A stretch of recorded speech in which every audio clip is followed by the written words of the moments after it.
Guys વાગી જાય સાંજના 5:30 અને આજે ભાઈ બીજ તો અમે બધા અત્યારે તૈયાર થઈ જાય. મારા મમ્મીના ભાઈ એટલે કે મારા મામા આવે છે એટલે તો રસોઈ બસોઈનું કામકાજ ચાલુ કરી દીધું છે અને આજે હવે તૈયારીમાં છે એટલે ગાઈસ હવે તૈયારી જ છે. મારા મામાની આવે છે તો ફટાફટ અડધું કામ પતાવ્યું, અડધી રસોઈ થઈ અડધી બાકી છે.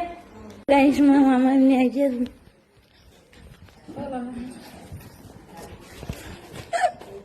ચેવું છે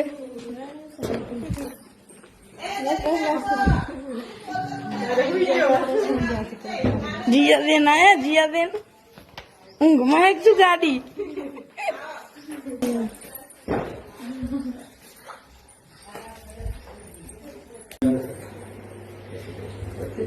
હેપી ન્યુ યર.